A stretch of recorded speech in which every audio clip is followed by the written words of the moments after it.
Support, by definition, is one of those things that can be a noun or a verb, and both are so critical in this Your Season of Caring. Hi, this is Rayna Neises, your host on a Season of Caring podcast, where there's hope for living, loving, and caring with no regrets. Thank you for joining me today. Now, you hear me say all the time, you cannot do this alone. And I mean that in so many different ways. We talk a lot about building your team whenever we talk about not going it alone. And I think that is so important. But one of the pieces of the team that I haven't been real specific about is the support group. I really encourage you to take a look at a support group. And when we think about support groups, there could be lots of things that go through our minds. But when I looked at the word support, it struck me.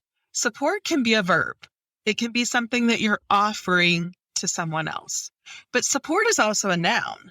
A support is a thing that bears the weight. It physically does the job itself, whatever that is. So that actually is so beautiful because that's what a support group is. It both is the act of giving to others, supporting, lifting them up, encouraging them, giving them information, sharing your experience, and it's the receiving of it.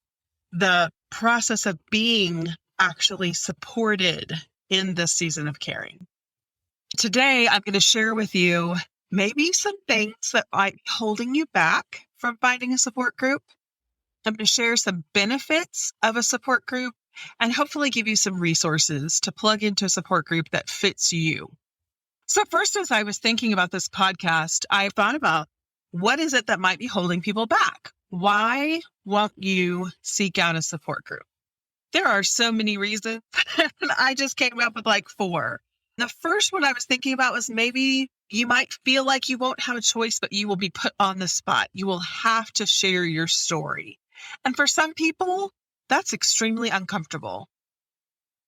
Possibly even feeling uncertain of what you want to share about your loved one, the person that you're caring for. We want to honor and respect them. And so that might be a barrier that's kind of sitting in your mind.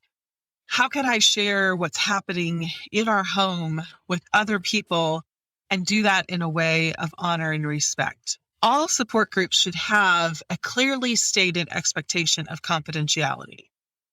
No one is there to take your story and gossip. So it's very important that you're comfortable with what you share, but also that you learn to trust those that are in the support group with your heart and with your concerns so that you can really find that that's not something that can hold you back. Another thing that might be going through your mind or making you nervous about thinking about walking into a support group is just how others will respond to what you say. You might feel that you'll be criticized or you might be attacked for your feelings or for something that you're doing.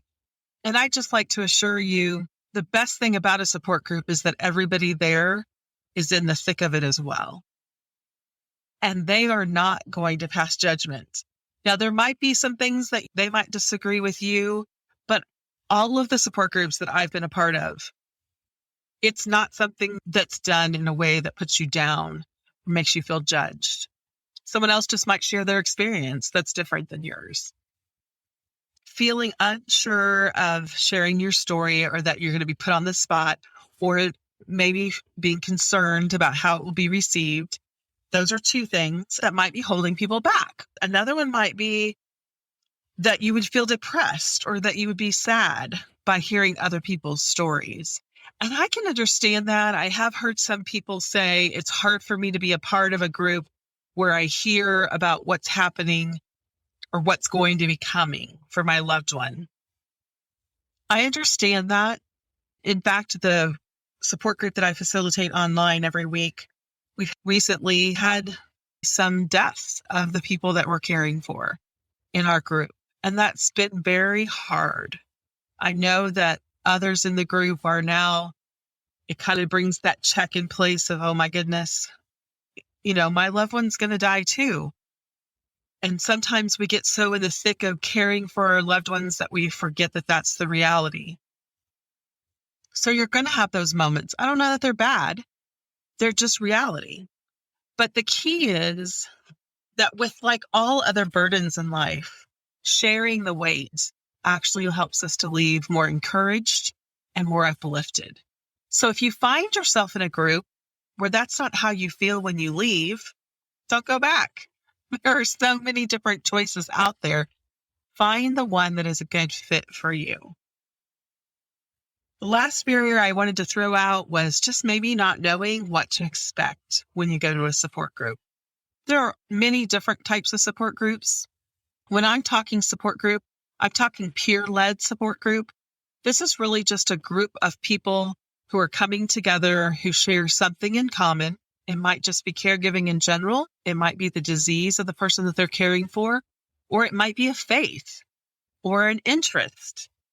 Those different things all weave you together. And so each of those types of support groups are usually led by a volunteer who's had some training.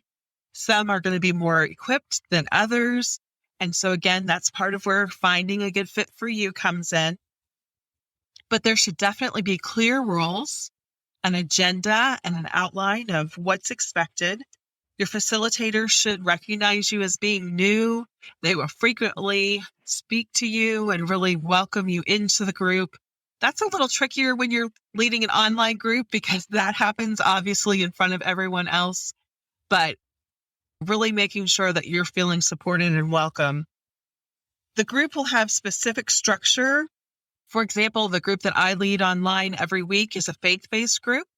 So we start out in prayer, we share a scripture and just how that speaks to us in the moment. And then we go around and share an update on how things are going, how we can support each other through that time. Some support groups that I'm a part of will share curriculum or a topic that helps you to maybe process through what's going on. For example, communication, and actually talk about communicating with the person you're caring for or other family members, and then talk about how we can support each other. Some support groups might have a guest speaker that comes in to share information about the specific disease or their experience with that disease.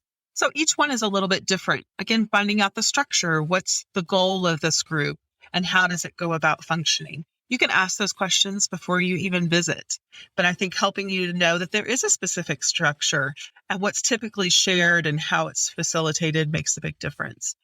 And again, just knowing whether or not it's a peer-led group or whether or not it's a professional group as far as being facilitated by a counselor or someone specific in that way. But I think really just to reemphasize, if you visit a support group that's not a good fit for you, keep looking, because amazingly, there are tons of different kinds of support groups and different support groups around specific needs out there. Don't let one bad experience really put you off of the opportunity to get the support that you need during this season. So why attend a support group? Why is that important? I think the number one thing is to reduce your isolation. Last week on podcast 111 with Kim and Mike Barnes, we talked about the fact that people just don't talk about caring for their aging parents. I think that's true in whatever kind of caregiving you're doing.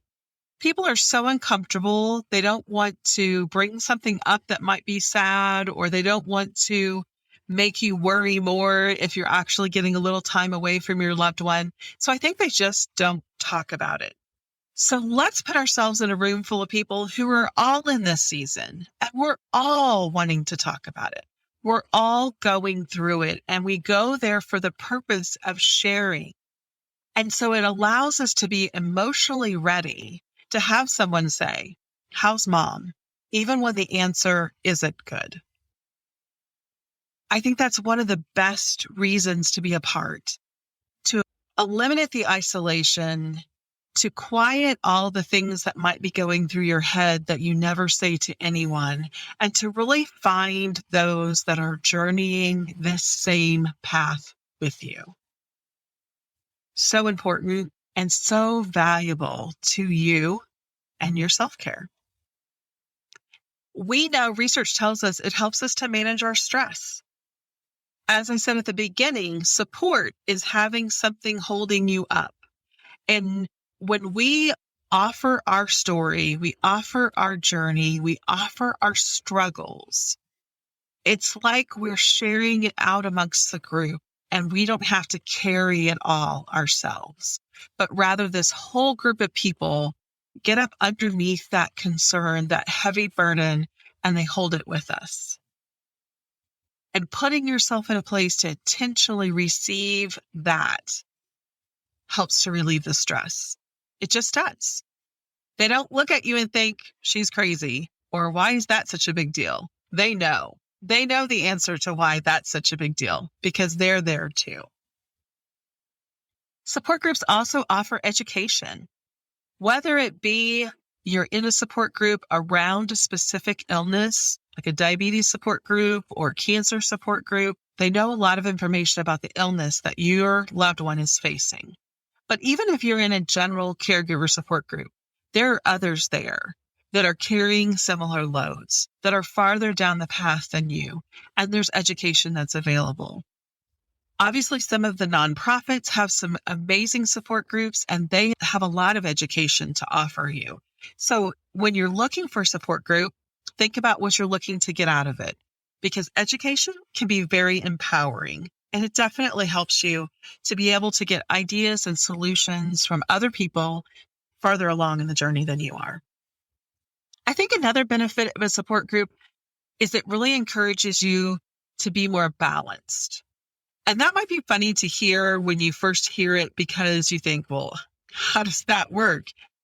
These relationships that form in the support group are people that are seeing you week in and week out, month in and month out. And they're seeing if maybe you're not doing as well as you have been. They can see in your countenance whether things are heavier than they have been before, or possibly if you're not taking care of yourself. Probably not every leader feels as free to do this as I do, but on my online support group, if I can sense that someone's not doing well, I ask them. And if they don't open up to us at that point and are honest about what's happening, then usually I'll give them a little nudge. It looks like today you're feeling a little down, or you look really tired. Have you been sleeping okay? We can just prod. We can ask a few little questions for the benefit of you to allow you to know maybe you haven't stopped to think about the fact that you haven't been resting well. Maybe you just kept on pushing through and really hadn't considered how much it's impacting you. Or maybe you just haven't admitted it to anyone else. I think sometimes a support group just gives you that group of people who really can come alongside and look out for you. That if you're not living in balance, so that if you're finding yourself in a place that things are too overwhelming and you're doing too much, that they can gently say, hey, I'm noticing. Is everything okay? How are you doing? Can you find help? I've asked people that in our group.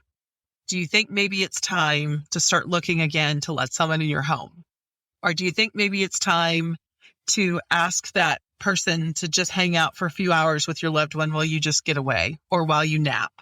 The support group opens the door to other people in your life that might be able to gently say those things when they see that you're not living in balance.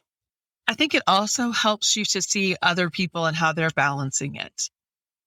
I've found in my online support group that as people have been open to receiving help, others are realizing maybe I need to get help too. So we really learn that balance from each other, from seeing each other live this process out in front of other people and being a part of that consistently. And I think you're going to guess one of the other most valuable benefits to a support group is the friendships that are developed.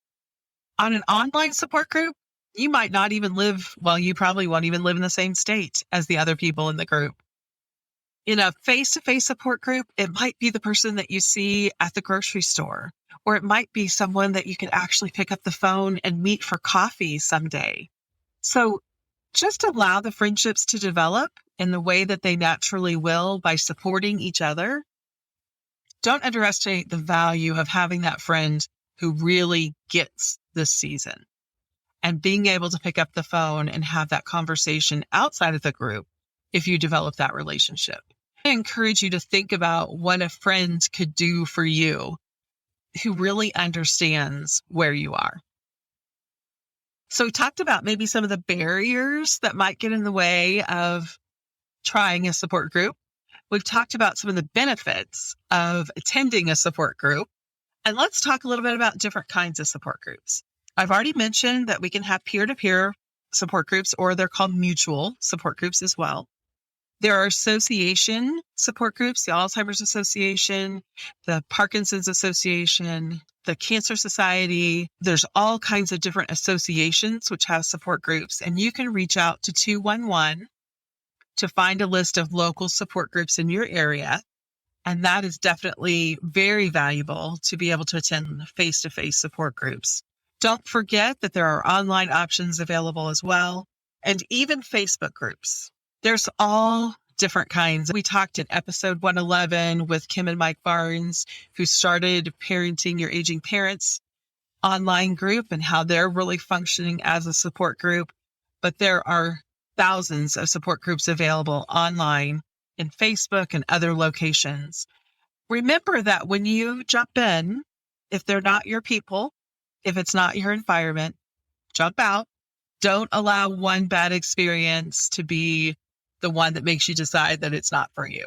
Facebook groups or those types of things, you don't have to jump into those things and just share everything right away. You can observe, you can see if it's a good fit for you. And I do encourage that. So take a look at what's available out there. At the time of this podcast, I do not have a Facebook group that's like a support group. Rather, I have a monthly support group that's free and open to any daughter who is caring for an aging parent, or any season of life. If you would like to join us, I'm more than happy to have you be a part. Just jump on to seasonofcaring.com and find groups, and you'll learn more about how you can sign up for that once a month free support group. I will be leading a book study of No Regrets, Hope for Your Caregiving season in celebration of the 1-year anniversary of the book launch. So in June, we'll be going through the book together and supporting each other through conversation with a Facebook group associated with my Facebook page, A Season of Caring for an Aging Parent. So I'd love to have you be a part of that. You can find support in all different ways. So that book group is a form of a support group. But did you know there's also poetry support groups? I have a gentleman that I know from support groups that actually has been a part of a poetry support group, and it's one that just helps them process their feelings through writing. I think that's amazing. There are also art therapy support groups. They can be a one-time class or an actual group that meets frequently. I really want to encourage you today as you think about your self-care. Do you have the support that you need? And how can a support group meet your need with where you are right now in this season? Thank you again for joining me today. And just a reminder, A Season of Caring podcast was created for the encouragement of family caregivers. If you have financial, medical, or legal questions, be sure to consult your local providers and take heart in your season of caring.